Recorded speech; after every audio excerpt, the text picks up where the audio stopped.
of your single set of learning objectives. So, and before we go on, I do want to note that KayLynn and I are really informal presenters.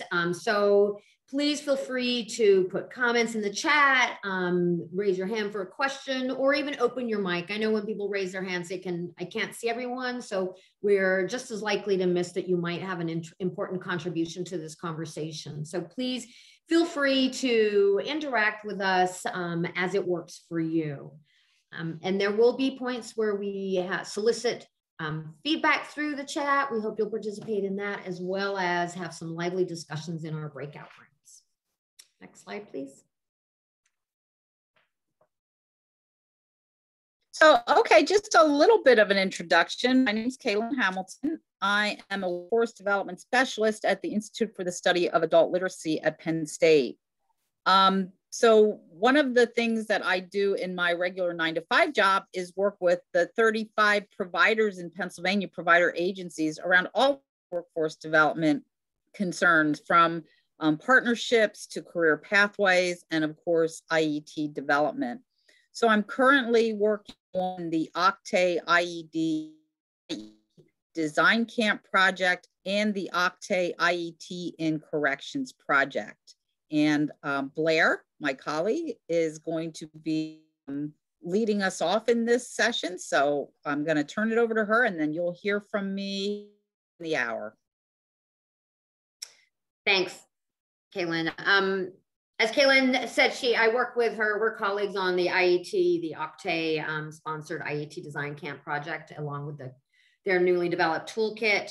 And like KayLynn, I've been working in the space of workforce development and career pathways since the 1980s. I actually got started. My first teaching job was in Minnesota. So it's kind of fun to be back presenting here. All right, we'll move along.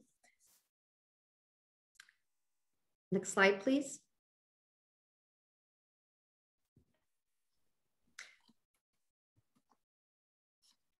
KayLynn, can you forward the slide? I'm trying. So anyway, I'll go ahead and move on. This first part is going to go quickly because, as we all know, the IET and IELCE have been moved to the forefront as a best practice delivery system or model for adult learners. And so while we know that IETs are hard, we also think it's harder if we don't delve into it and our programs become irrelevant in one or two spaces.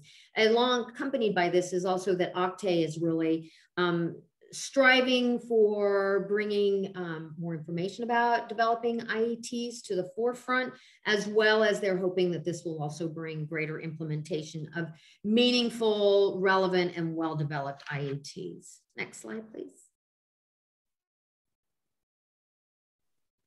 So we know that an IET goes beyond sort of the traditional level of a program delivery system, right? It provides an education and training that addresses multiple aspects of a learner's journey. It aligns to both, and this is important, both to immediate employment and ongoing education and training, and the other points as well. The ones that are most relevant for developing the SSLOs is that first one, as we really need to work to ensure that the three components are integrated and that the learner is prepared for the next step, which also aligns with the last one where we're talking about provider employer recognized credential or prepares learners for relevant certifications, tests as well. Next slide, please. The IET is designed to offer numerous benefits for students who participate. And one of the requirements of the IET program is that it prepares these students for jobs and not just for training. It prepares them for a career pathway.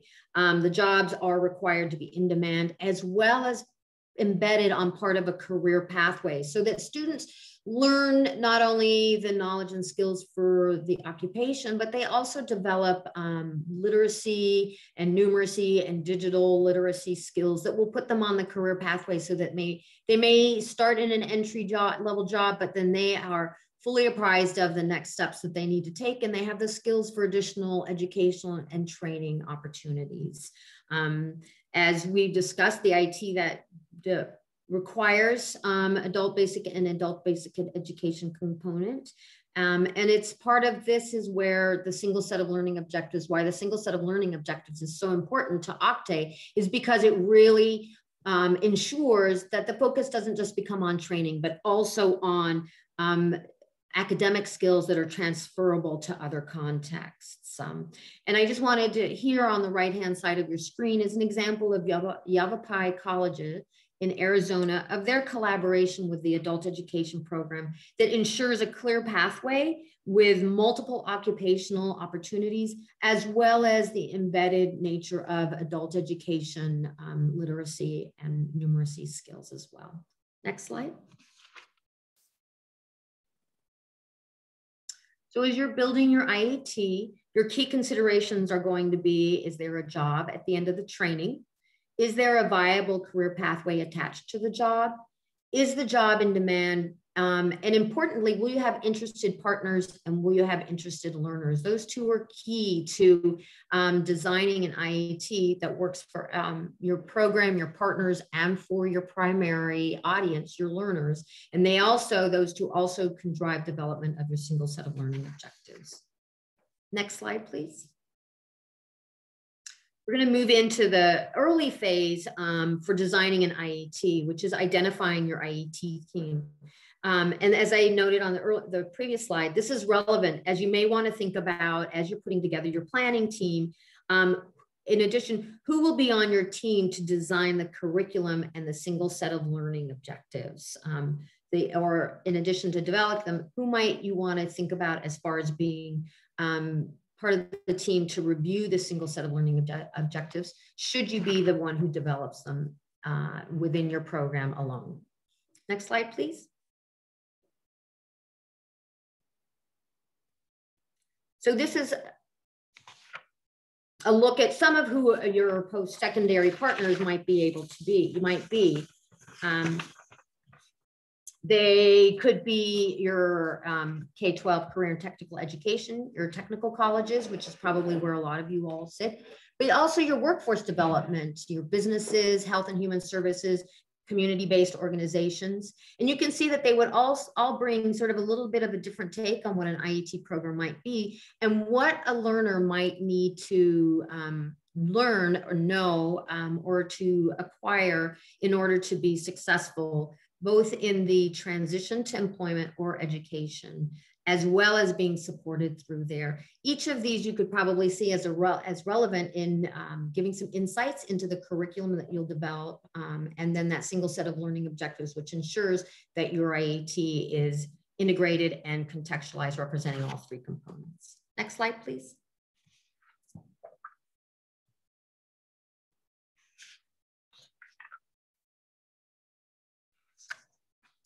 So learners and the businesses that hire them are what we would call key customers of the IET programs. So to select and design your IET program that responds to your customers' needs, and as I use the term customer, and we include the learner as a central customer of an IET program, because that's who your target audience is. So you'll need to have a strong understanding of learner goals, challenges, and experiences, and the workforce needs of the businesses that will hire them. So maybe you're thinking about targeting a particular population or addressing a particular need in your learners' community.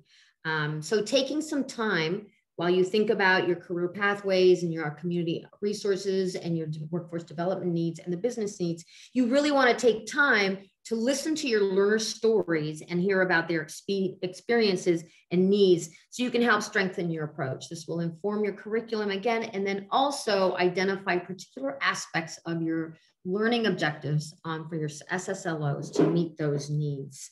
And then the same will be true for your businesses. So depending on who your training partners or other partners are, you may want to take their needs into consideration, set up some focus groups, and then that will really inform how you develop your single set of learning objectives and possibly include a set, particularly of the business needs or your training partners in to review those goals. Next slide, please.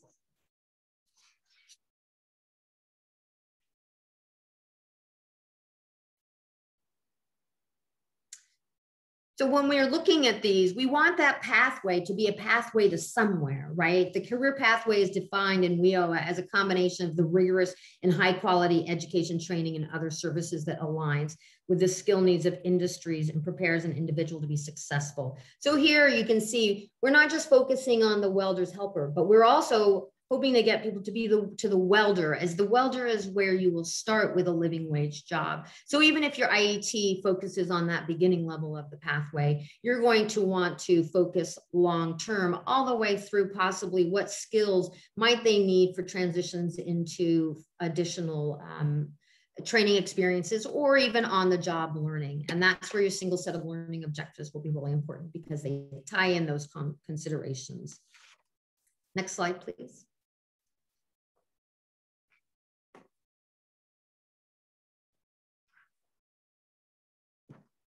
So whether you're thinking about retail, service, hospitality, healthcare, you'll still need to think along in those same ways and define your IET. Next slide, please.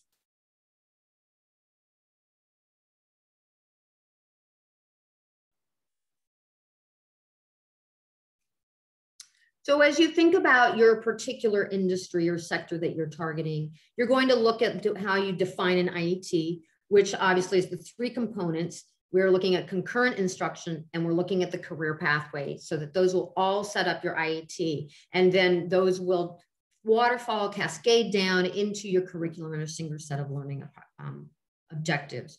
You're going to learn, you're going to want to take advantage of learning about and getting inspired by promising practices in IET programs.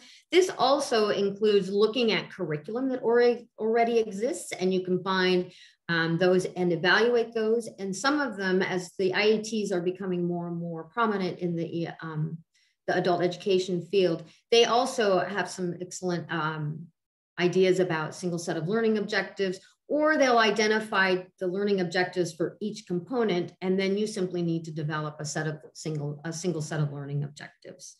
So some of the key, and as we said, some of the key features for the learner needs are looking at what are the educational and career goals, what past and training experiences do the learners have, what types of curriculum design and delivery strategies might work best, and what are the experiences of your learners outside the classroom? And you'll be looking at both positive and negative.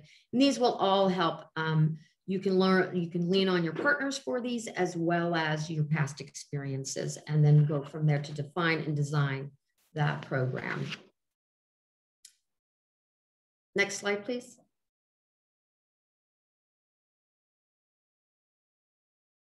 So once you've determined your the job or the sector that you are hoping your IET will train into, you're going to want to think about your training providers. Although you may already have an established partnership with a training provider, you may want to give some broader thought to the range of potential training providers in your community. So not all providers have high quality programs, and that is something that you're going to want to look at. Or maybe they're not connected to the industry standards or the industry in ways that will provide your learners with robust learning opportunities and also employment opportunities, or that they will lead them into additional training activities. So you're going to want to work with your training provider to develop the curriculum, and it has to be someone that is interested in working with you. We hear a lot that, that people will identify a training provider who actually appears to be ideal, but then they are not interested or willing to take the time to develop an integrated curriculum, which is driven by those single set of learning objectives. Next slide, please.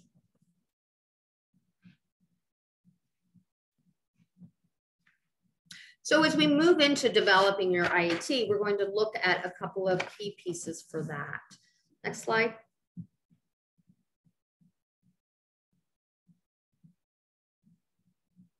So as you design it, you've already begun to think about your community and learner needs, right? You've already taken those into consideration when you're looking for your collaborators. And you've probably collected some data to inform that development. You're also planning for addressing those barriers for potential students, right? You want to anticipate those. And then also you're going to plan to evaluate your instruction and program performance. Your single set of learning objectives will be really key on evaluating the instruction and program performance, because they set your standard of what you're trying to achieve, and as well as are your single set of learning objectives developed so that they meet the needs of the learners and the programs as final outcomes? Next slide, please.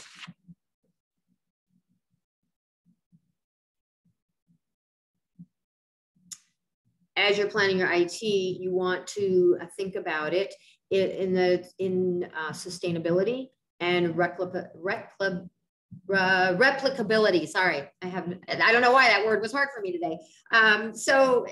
But part of that, and that's where your single set of learning objectives come in as well. As we get into them, you'll see that they really require a lot of thought and detail, and sometimes even negotiation with your training partners or with your employability partners to develop those. But the more thoughtful you can be about them, the easier it is to go back and use them to both, as I said in the earlier slide, evaluate what your program has been doing and the success of your program, but also it gives you a really strong protocol to work off of as a historical document to revisit and revise, so that you can ensure that you are being able to meet the student population so that it's flexible. And then you'll also want to look at it for flexibility for delivery.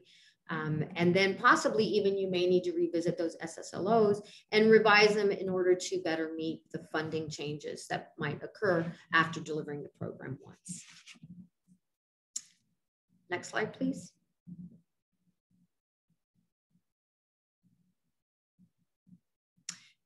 So one of the first key things that you're going to want to do prior to developing your single set of learning objectives is to establish your goals for your program. And there are three kinds of goals. There are the adult education program goals, so your goals.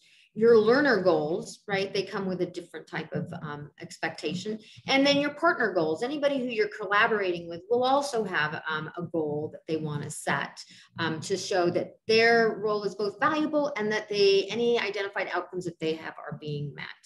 And then you'll also want to connect your goals to the evaluation and continuous improvement efforts. The learner goals are goals that describe expected and successful workforce development outcomes for the IET program's target population. They aren't individual learner goals. They are, what would you like, what does the learner want to do and be expected to do after they've completed your program. So they're for all learners. They're not just to set an individual learner goal established at intake, which will be specific to that learner. So for example, a learner will gain the academic and technical skills required to attain a manufacturing technician level 1 certification upon successful completion of the 12-week session. So notice that the goal is specific, whereas a program goal describes the overall outcomes of what your program will expect after that's done. And that may be 25% of learners will complete the program with perfect attendance, and 75% will complete and pass the certification exam once they have graduated from your program.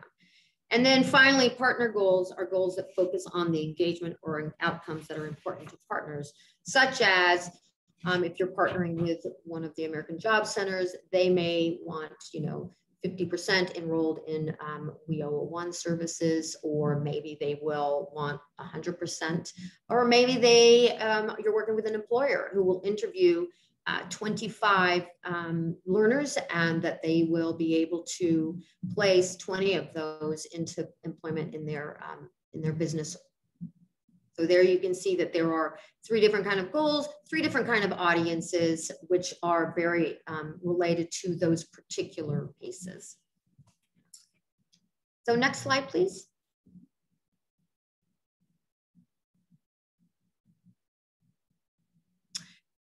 Because these different kinds of goals are important for your planning, and they will ultimately serve as a way to drive your single set of learning objectives, and then check your single set of learning objectives against them. And by that, I mean that once you have your single set of learning objectives, you'll want to refer back up to the goals that you have set and ensure that you can see within those as a collective that they are informing and supporting your overarching goals for the IET. So we're going to take 10 minutes. We're going to go into breakout rooms, and in rooms 1 and 2, you will develop a program goal. And remember, you want it to be specific, so it can also be used for evaluation, as well as time sensitive. So if you're familiar with SMART goals, we often use that as an example of how you want the goal to be described, so that it's achievable, it's relevant, it's time sensitive, etc. And then in rooms 3 and 4, you'll look at a learner goal, and then room 5 and 6, you'll be in a partner goal. Each room will have a facilitator to support you in this work. So I just want to come on, I think the plan is just to go into 4 rooms. So how shall we alter the, maybe room 1 program, room 2 learner, room 3 partner, and then room 4, which one would you like to have? Let's do the learner goals. We're all about our IETs being learner-centered. So if we can focus on the learners more heavily, that would be superb. Oh, okay. So I had it for room 1 in program goals, 3 learner goals, and 5 and 6 partner goals. Did you want that change? Oh, that's fine as well. We can work with it any way we want. That's perfect. Okay. Thanks, Gail. You're welcome. Okay, I'm going to open the rooms right now, and everyone know that when it closes the room, you'll have 1 minute to wrap up what you're doing before you come back. Gail? Oh. Shoot.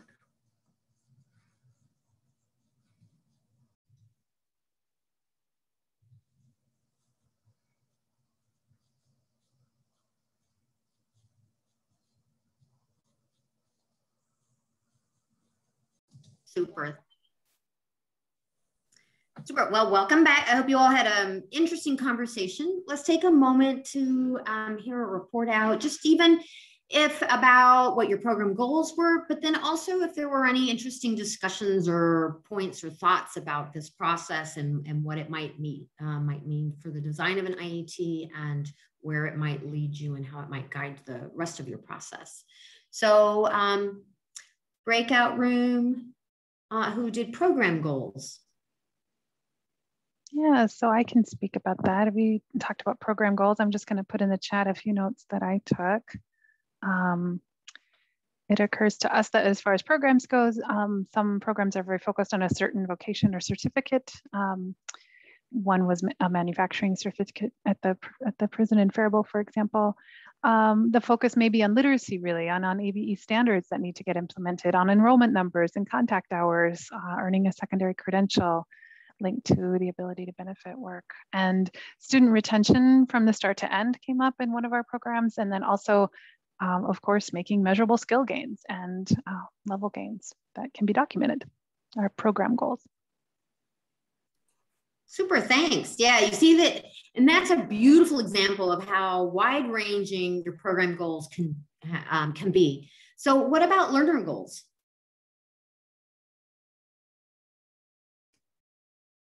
Hi, our group had learner goals, and we had some goals such as 80% of students will attend 90% of class, 75% of students who met the attendance goal will receive the training certificate, 70% of students with a training certificate will obtain employment within 6 months. And then we also said all students can successfully reflect on their next steps in an exit interview. So those were just some of the goals, and thank you to the rest of the group for initiating them and help brainstorm around them. Thank you. Again, that shows, you know, the wide diversity of goals that you can choose your program to focus on, and what that does. That's a really nice stepping into a sequence of goals. I really appreciated that. And I also really like that that added in there was that all students reflect on next steps. We often see that that is not necessarily embedded in the IET programming. They sort of, people see it as being the next step is logical and evident. So that's great. And also thank you for the specificity on what was going to be achieved. That really supports being able to measure those. And on to partner goals. We have 2 rooms of partner goals. Thanks, Julie and team.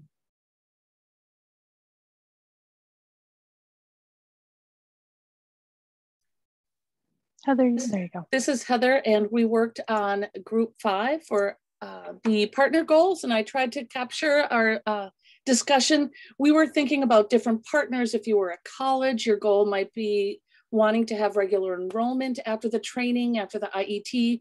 If you were, say, a school district or a company, it could be to diversify that workforce. You could have potential applicants who look like the students or maybe like the customers or patients that you serve. You could also have a well-prepared workers to hire, and you would require who have an understanding of professionalism and then might have less need of training, and that could help with less staff turnover. However, we also thought from a ABE perspective, the program, if you're working with the program, a partner, they could help provide materials or even the funds to help you provide in-house training for that work preparation skills. So we were thinking about all sorts of partners.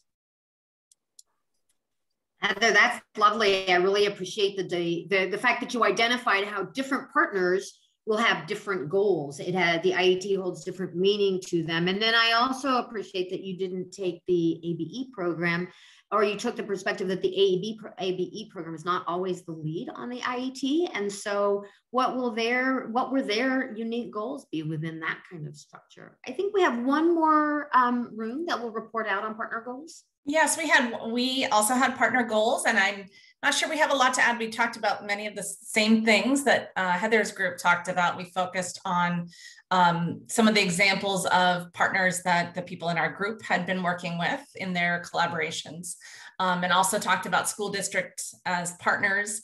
And I think this applies to other employers looking to broaden qualified pool of candidates and diversify their workforce. We also talked about partners within your organization, for example, in the Department of Corrections, the ABE education department working with career and technical education, and the CTE partners looking for outcomes in terms of meeting their standards around career and technical education. Super, thanks, Astrid. Again, looking at both the experience and the needs of those partners and what they bring to the table and what their expectations might be. And so I know that probably some of you are still thinking, I wonder why we're doing these overarching goals when we're talking about the single set of learning objectives. These overarching goals set the context for how you're going to develop the single set of learning objectives. As we go through, and it'll make more sense once KayLynn goes through the single set of learning objectives, but these partner and learner goals and program goals will drive what your curriculum should look like and what the goals of your curriculum are. And the single set of learning objectives are really, they are the machine that gives structure to that, to your curriculum. And it needs to serve two purposes. It needs to float up to the single set of learning objectives are a way to float up and say, this is how we're meeting those goals. And maybe we need to adjust some of our single set of learning objectives in order to better meet those goals because we forgot to address this goal within our single set of learning objectives. They also float down to support curriculum development and really identify these are the key pieces of what we need to integrate. How are we going to contextualize them and how are we going to bring in occupationally relevant materials and represent all of those, the needs of the learners and the program and the partners. Next slide, thank you. I always forget to pause. If there are any questions, KayLynn, I think we lost the screen.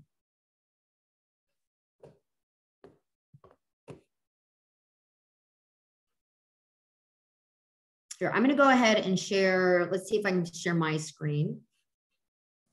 It looks like KayLynn might have been bounced out. Oh, wait, here she comes.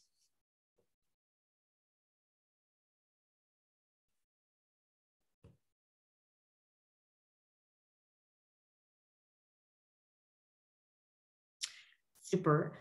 Now, before we move into the actual design work, we just want to touch base on it. Sounds like you all are working in some really different contexts. So I am going to preach to the choir or say something that is already understood. But the IETs are so heavily implicated by your context, by your partners, we've heard about how geography, where you're situated, are you rural, are you in a city, who is near you, who your learners are, that they highly influence the way your IET is structured. They also influence the design approach, which is, there are 3 primary ones, which I'm sure all of you are working with one of these. It's where the workforce trainer and the adult education instructor, they teach concurrently in the same classroom. The most well-known of these is the Washington IBEST. There's also the workforce trainer and the adult education instructor who teach concurrently, but they're in separate classrooms. And so they don't necessarily team teach, but you would be working together in order to set your single set of learning objectives in the same manner that you would if you are working in the same classroom. And then there's also the model of where one qualified instructor teaches both the workforce training and adult education. When you're in this situation, you're at risk of doing the single set of learning objectives on your own. And I say at risk is because you really want a second set of eyes, at least one other person to help you, if not anyone who might be on the end of the IET to help support development of a single set of learning objectives.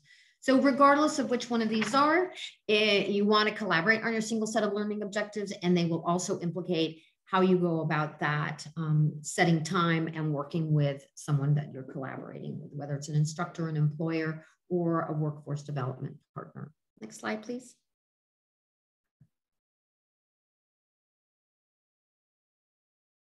And just to leave you before we go into the next set where we actually delve into the single set of learning objectives that we often hear when we do work on the single set of learning objectives is it really takes a lot of work. Does it really need to be this way? And yet people who go through the process come back and have had conversations with me, because we'll do some follow-up with some programs, and they talk about how much it's influenced the work that they do. And they said, we thought that what we were doing was just fine. We knew what we needed to do. But they also said by refining it, it really supported some changes, some really essential alignment changes within their curriculum and their programming. So if you always do what you always did, you're just going to continue getting what you always got. So thanks. I'm going to hand it over to KayLynn for the next portion of this. And if you have any lingering questions that come up, please go ahead and pop them in the chat and I'll respond there. Okay, thank you, Blaire. And I'm going to apologize right off the bat. I will not be using my video. I have an unstable connection today for some reason. So it's probably best to leave my camera off. But we do want to start looking at the integrated instruction, specifically developing the single set of learning objectives. So often this is the most difficult part, because if you're working across partners, it requires time to meet and to align thinking. So Blaire did go over a couple of the different models, but all of them require additional time from your normal activities and additional resources to actually develop an aligned curriculum. So driving the integrated instruction, of course, are the single set of learning objectives, which are required by WIOA legislation.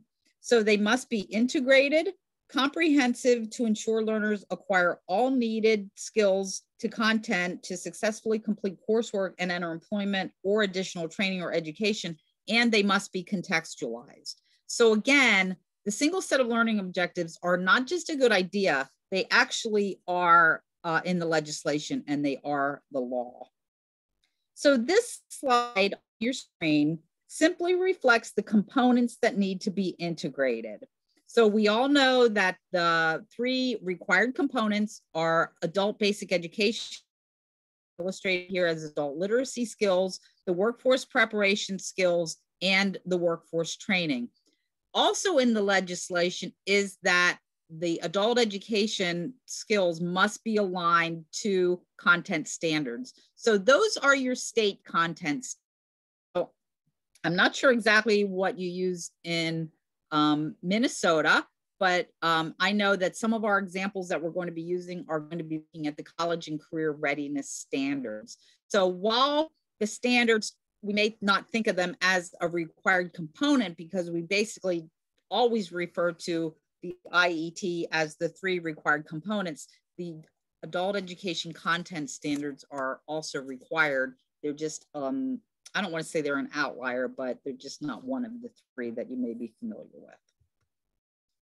So you can see on the screen that the single set of learning objectives are meant to meet the integration of the three components by offering an organized concept.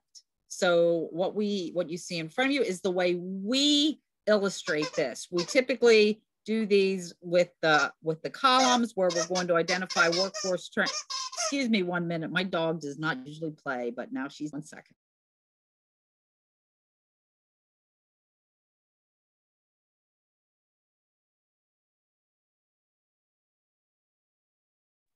Okay, sorry about that. So the single set of learning objectives are meant to meet that organizational framework that really shows how the components are integrated and aligned to a specific unit of measure, whether it's modules, whether it's units, whether it's weeks, whether it's courses, whether it's chapters. That's something that you may have had some guidance from your state about what is that unit. The examples that we're going to use today actually look at units as that measure, and that'll become more evident as we continue with the presentation.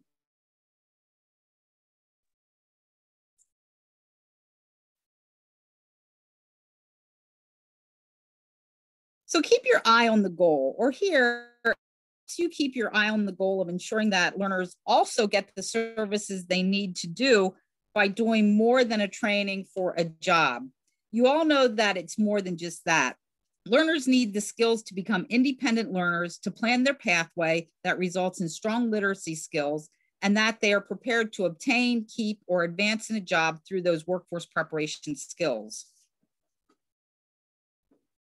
So we're actually, even though the content and the context is the training, we're also thinking about how these skills can be transferable to what's next for the learners, whether what's next is going to the job or continuing into additional training or education.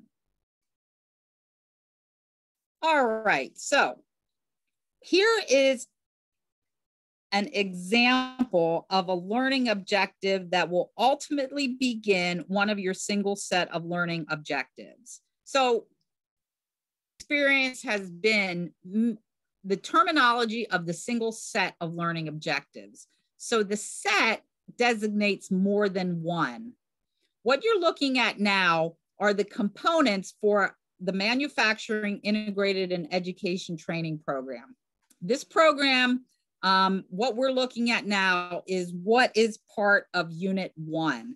So typically you with the occupational training component and identify the workforce training competencies.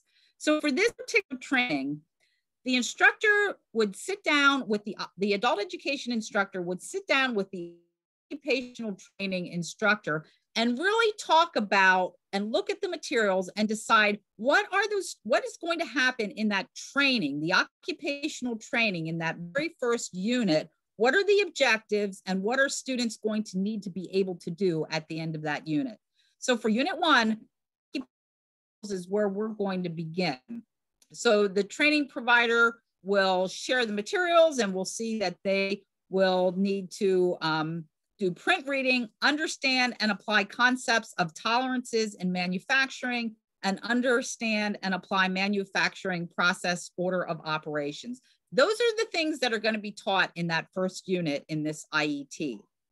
The next is to identify the adult education standards and align the necessary adult education skills and competencies to meet those standards. So as we're looking at those occupational skills, and for this example, we're using the college and career readiness standards. We decide that Reading Anchor 7D will be the standards that we're going to address in the adult education component. So for this particular unit, we're going to focus on integrating technical information presented in a different media or formats, as well as in words to develop a coherent understanding of a topic or issue. that is wording that is directly from the college and career readiness standards. That's what we're going to, those are the contents, those are the standards that we're going to teach. We're then looking at Reading Anchor 3D, where we are going to be doing precisely a multi-step procedure when carrying out experiments, taking measurements, or performing technical tasks. So we've analyzed the occupational training curriculum materials to look for the adult education content standards that will be embedded in the curriculum and that will support mastery of the training content and provide opportunities to develop strong academic skills that apply in a variety of settings. So this is your area of expertise. Probably not, unless you are doing both the adult education and the workforce training, and in some places it happens, the workforce trainer may not know anything about the adult education content standards. So you're going to be looking at those materials. You're going to be looking at those occupationally relevant materials. You're going to be looking at the textbooks that they're going to be using. You're going to be looking at their lessons, and you're going to analyze what's going on in the occupational training class to decide which of those content standards you're going to test in Unit 1. Then you will align those standards to adult education literacy skills that build literacy skills for course completion and that support transition to employment and ongoing educational opportunities. This is a step that should be really familiar to you. It's how we typically design standards aligned adult education. So it doesn't just stop by identifying those content standards.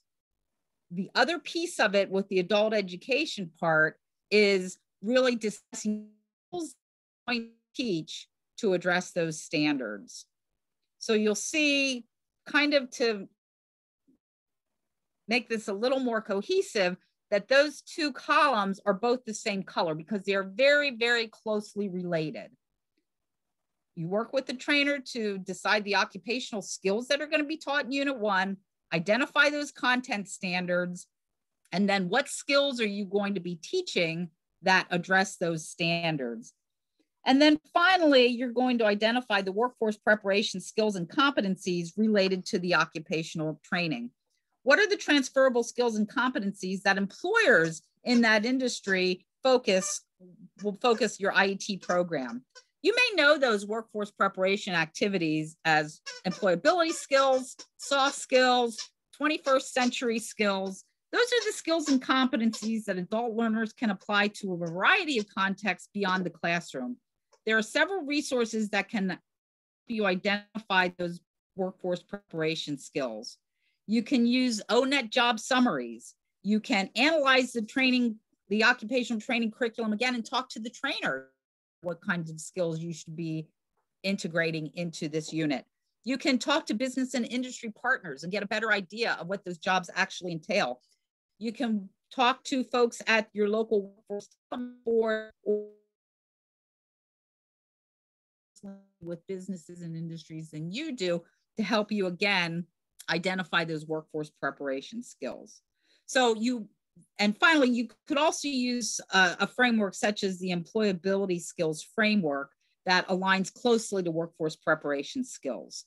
So some states have developed their own list of employability skills. So be sure that you check with the folks at the state level to find out if there is a particular framework that you're to be using or whether or not you can use something a little bit more generic. So as a reminder, how those workforce preparation skills present basic academic skills, critical thinking skills, digital literacy skills, and other skills such as self-management, working with others, understanding systems. They are required to be integrated into the context of this training. So it's not that you can workforce preparation activities on a Wednesday or another time separate from everything else. All of this needs to be integrated. And we look across these components, the 3 required components for those skills to really come up with what we see in the first column, which is the unit objective.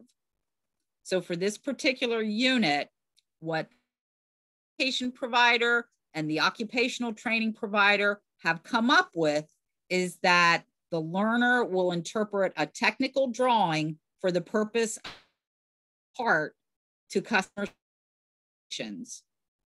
So we should be able to on and pick out each of the pieces across the components. Are there any questions? Is there anything in the chat, Blaire, that we should stop and address? No, Maple got a shout out. Maple is KayLynn's dog, so she got a shout out. But also Patsy did point out that the workforce prep activities are found in the transitions integration framework. So yes, Minnesota appears to have a specific reference for employability workforce preparation. We do. So folks will be familiar with ACEs or the TIF, which were out in 2013. So that's where those are largely found. Okay, great, thank you. So for our example that we're using, we're actually using Pennsylvania's workforce preparation skills, which is called the Foundation Skills Framework. So we're looking across the components to come up with at least one or more, and that your state may decide how many you need for each unit, one or more unit objectives that incorporate and integrate all of the skills.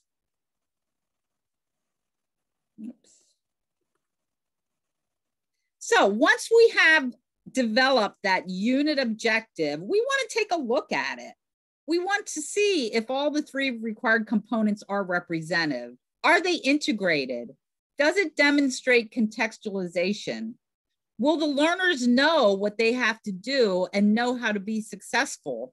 And then does it support your program goals or your learner goals or your partner goals that we discussed with Blaire and the previous breakout room? So the easiest way to do this is develop a rubric, kind of decide what you want to look for, and then check your unit objective against that rubric. So for our example, this is just a very, very, very simple rubric that we developed just for demonstration purposes. But you'll see that across the top, the learner will interpret a technical drawing for the purpose of producing a part to customer specification. So what we'll want to do is look down those 5 components in the left-hand column and decide if all 3 required components are represented. Are they all integrated? Does it demonstrate textualization? Do learners know what to do and know how they're going to be successful? And does it support program goals? If you don't have yes to everything, go back and take a look at it again and decide how you could strengthen that goal to actually, that objective to actually become a strong unit objective. So remember, we're referring to this as a unit objective, but it could be a module, it could be a chapter, it could be a week. It's whatever that unit of time is that you decide to use to really break out your single set of learning objectives, because they're going to, those unit objectives are going to combine to create the single set of learning objectives. So what we want to do is we want to give you an opportunity to practice that. So the breakout rooms will have examples that look very similar to what we showed you with the manufacturing training, but they will be different units. So we're going to ask you, and I think we might cut this back to 10 minutes, Gail, if we can, just so that we can get through everything. But in the next 10 minutes, you will be working on looking across those components and developing a unit objective with your facilitator.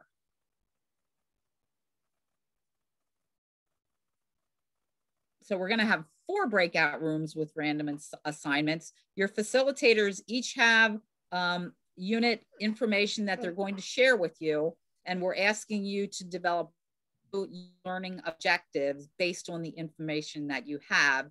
And then when we come back together, we're going to look at what we do with that information now that we've gotten it together for each of the units in this training. So Gail, can you put folks into the breakout rooms? Yep, I will open them right now. And again, it'll be 9 minutes plus 1 minute to wrap things up and come back. Great, thank you very much. A quick note before you move in. I posted those guiding questions for evaluating your learning objective, and they should show up in the chat in your breakout room, I hope. Great, thank you. Okay, I'm opening them right now.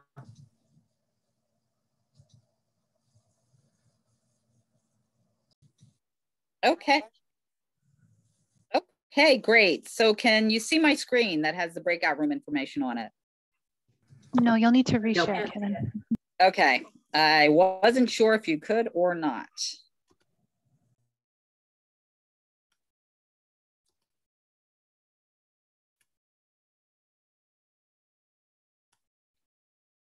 Okay, it's showing now. Thank you.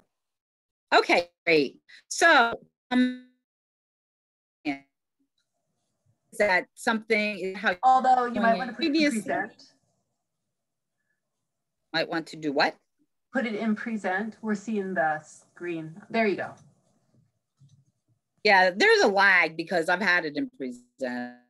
Anyway, so the process that we described, is that something that is that how you typically have been creating your unit objectives that flow up to the single set of learning objectives? And we can talk more about that as we're doing the report out. So I'm going to actually move into another slide or two before we go to the report out, because what we want to be sure that we understand is that each of those learning objectives across the units will combine to become the single set of learning objectives.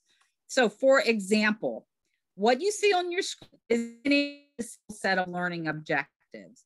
So you'll see that unit 1 is one that we demonstrated. Oops, sorry about that.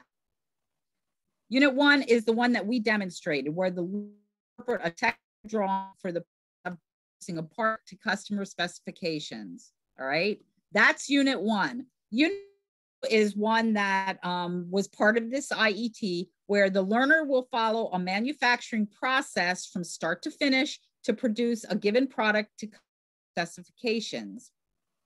Unit number 3, I think that was breakout room 1 and breakout room 3. Can one of the facilitators tell us how that process worked for you and what you came up with as your learning objective, your objective for unit 3?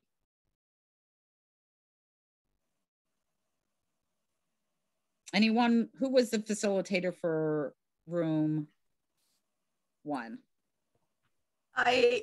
I'm not really sure if I was, but I think this might be me. I'll put Did you have unit? Oh, shoot. I think it was were you working on unit 3, Julie? We were. Okay. Okay. All right. I'll be quiet. Okay, then. that's perfect. No. We want to hear from unit 3. Oh, okay. Yeah. And now I've lost it. I thought I had cut and pasted, but I did not. Can any of my team members help me remember? It was, let's see here. Student will be able to accurately read measurements in using necessary tools independently as well as in teams to produce quality work. Okay, so what I'm going to do, I can't easily type into this screen. Maybe Julie, could you put that in the chat? I'm seeing it in the chat. Can you guys read that? Blaire, you responded? I said yay, Julie, because you were saying that you thought that you were the person, but I don't see the actual. Did you hit return after you put it in? Yep, here, I'll get it. Perfect, there, yay. That's in response to the posting. Okay, great. So in the chat area, we see that students will be able to accurately measure, to actually read measurements and using necessary tools independently as well as in teams to produce quality work. So what we would do next is we would take a look at that objective and put it in our rubric. So we'd look at the rubric and we'd look at the objective and decide if all three components were in it and if it was contextualized, and we would go through each of those areas to see how well it addressed those areas. And then if it didn't need to be edited at all, or you didn't want to revise it, then we would take that objective and we would funnel it into this Unit 3 on the slide in front of you, because that is how we're building our single set of objectives. We're looking at each unit or each module or each chapter to identify one objective, which are then going to combine, as we said, they're going to combine across the units to make the single set of learning objectives. So the set covers the entire training, the entire IET, whether you're looking at units, modules, or chapters, or whatever, right? So Unit 3 is going to be what Julie shared with us, which was students will be able to accurately read measurements and using necessary tools independently as well as in teams to produce quality work. And just right off the bat, you know, we can see that reading measurements is the adult education piece. Using necessary tools is the training piece, and works well in teams is the workforce preparation piece. So just off the top of our heads, we can see that it would cover all three components. So great job, Julie and her group. And just for the purposes of getting through and making sure we hit all the topics, is there a facilitator from Unit 4 that can share what you came up with in your room? Sure, we came up with several learning objectives that would. Oh, great, wonderful. So I don't, maybe too many, I don't know, we'll see. Ours concerns safety. I'll put it in the chat here. Read and understand safety related signs in the machine shop. Apply workplace safety practices to the machinery. Fill out the appropriate form when a safety concern arises. Perhaps instructionally view a video or other descriptions about how a machine is operated safely, and then see if protocols were observed, and describe, just to get at the oral language, safety concern that was encountered. Okay, so again, what we would do is we would take each of those to put them into our rubric to see if indeed all the components were there, and if it was easy to see that they were contextualized and easy to really pick out the pieces. So it may be something that would need some revisions. I think with these, some are stronger than others, and it's clear where the components are. Maybe would need qualifying words to help make sure. And the last one that you said is describing a safety concern encountered in the shop. And I think what you said was that would be the oral piece. It's hard to see that in of itself. So if we're describing it, are we writing it? Are we speaking it? Or are we making a video of it? So I think that I think you'll find if you start using one of those rubrics and you develop a rubric, that it's going to really strengthen what you're trying to do in that unit. And that's really important, because the next step then, the reason, again, why you're doing these single set of learning objectives, number one, they need to fall under the umbrella of those program objectives, those learner objectives, the program goals, the learner goals, and the partner goals that Blaire discussed, then the single set of learning objectives, and then they're going to cascade down into the actual units and the lessons and everything else that actually goes on in the classroom. So if our single set of learning, if our unit objective is describe a safety concern encountered in the shop, if we were a little more clear with how we're going to describe it, it might be easier to then decide what kinds of activities that we're going to do. So again, just one more time, you are building through the exercise that you did, you're building a unit objective. You're going to combine all of those unit objectives then to create the single set of learning objectives, which again are required in WIOA as an integral component of IET. And it's what makes an IET an IET. Without that single set of learning objectives, even though you might think you're doing good instruction, your training might be a good training, unless you have a set of learning objectives, you're not doing an IET. According to the legislation. I'm just going to interrupt. There are a couple questions. Yep. First, I wanted to address when we were talking about, Patsy said maybe 4 or many. The one thing, I put this in the chat, but just when you're thinking about your learning objectives for the unit, that definitely you can have more than one. But because all those unit objectives are what form your single set of learning objectives, you really want to do, as far as what Christine said, you want to distill to the most essential, the most that have the most bang for the buck, that really are demonstrating the pieces of those 3 components and how they merge together.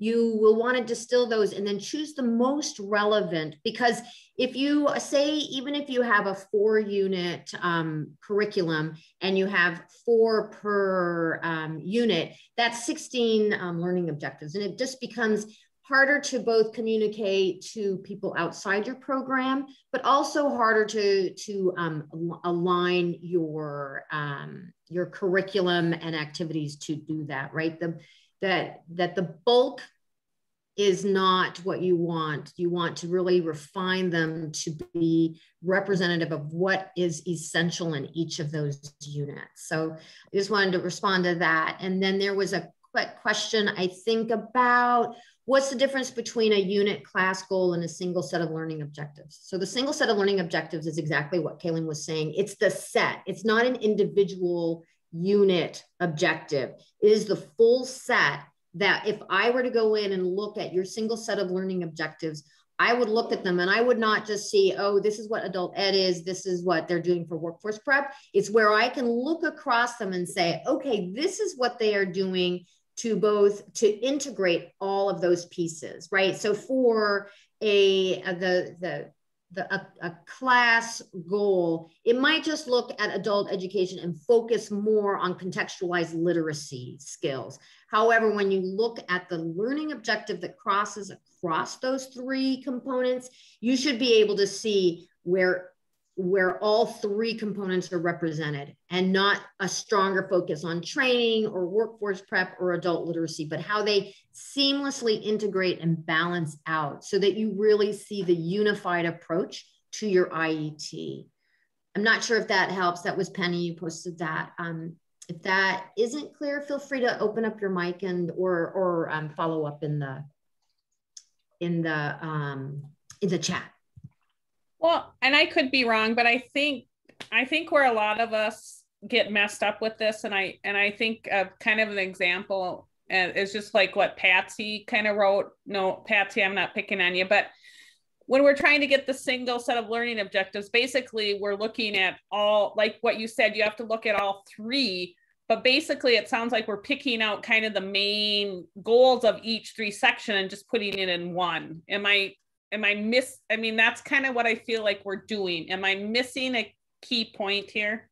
No, I think you're right. The other piece I would say, if you look at those that were posted for Unit 4, some of those are actually activities, right? So your learning objectives are similar to your students will be able to, right? So like if you're talking about applying workplace safety practices to the machinery in the shop, that would be, that is more of a learning objective, although you'd sort of want to see how you would be doing that, as opposed to describing a safety concern encountered in the shop, right? That is more of an activity that you might do with the learners. So really, and you can see where safety practices really come across in all of those. So unifying those into one that is, and I think that first one, apply workplace safety practices, really demonstrates what you want them to be able to do out of that full unit. Because under that, part of applying those workplace safety practices would be filling out the appropriate form,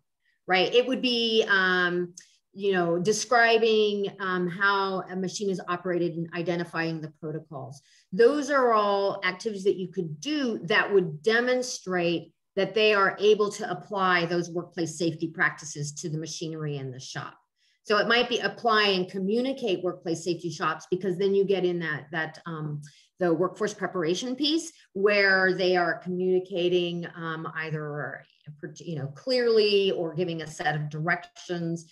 And so that is, that I think is, yes, you captured it well. And I just think that, Christine, when you use the word distill, is really a good way to talk about these, is that you are distilling what you want that learner to be able to do that cuts across all three of those components.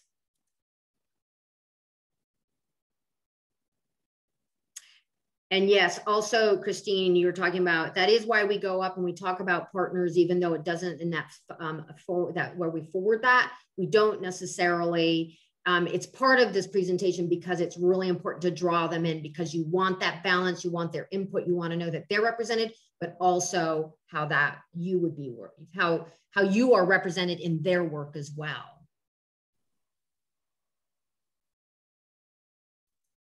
Yes, Astrid, that's a great. Yeah. Yeah, Astrid, it's easy to see what you can pull that apart and see where each of the three components integrate to make one objective. So then that then takes us on to the next and final phase for this presentation, is really using learning objectives to build out your units, lessons, activities, and assessments and alignment to program objectives. So if we look at the example that we gave, where we had the learner will interpret a technical drawing for the purpose of producing a product to customer specifications as an activity. So an adult education activity would be the learner will order the steps needed to produce a widget according to a technical drawing. So we're not doing training, we're doing ordered pair or ordered procedures or standard operating procedure. We're having people put things in order so that it addresses that that CCR, the second one, reading anchor 3D, following complex multi-step procedure. So that's what they're demonstrating there. They're ordering the steps to produce a widget. So all of the information, everything that you've used to get to this point, then it's less difficult to build those lessons and the other curricular materials, because you have everything in front of you. And this is the piece that adult education teachers and curriculum developers do so well, building contextualized instruction. This is the piece that, I'm not going to say it's the easy piece, but it may be the least difficult piece, is actually looking at what you have and then deciding what activities you're going to do so that the learners meet those goals, because the provider probably has everything already in place, but you will need to develop your class around this single set of learning. Hey, KayLynn, I'm sorry to interrupt again, but we are right on up to 1:30. I mean, 1:30 my time, sorry. That means it's 3:30 in Minnesota. But yes, we want to just roll through. So just that is what we have to say about the single set of learning objectives. And then just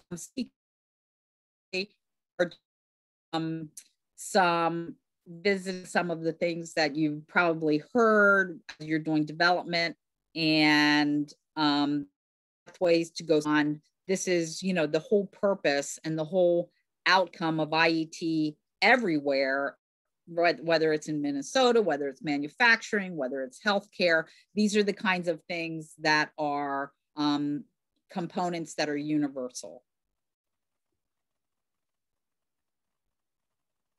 and then taking a big chunk and breaking it down into smaller pieces, which is what we're trying to do with that single set of learning objectives. It's kind of like, how do you eat an elephant? One bite at a time. So again, Blaire, we are right up against the clock. Blaire's been working really hard since they've in the chat, but we will leave you with our contact information.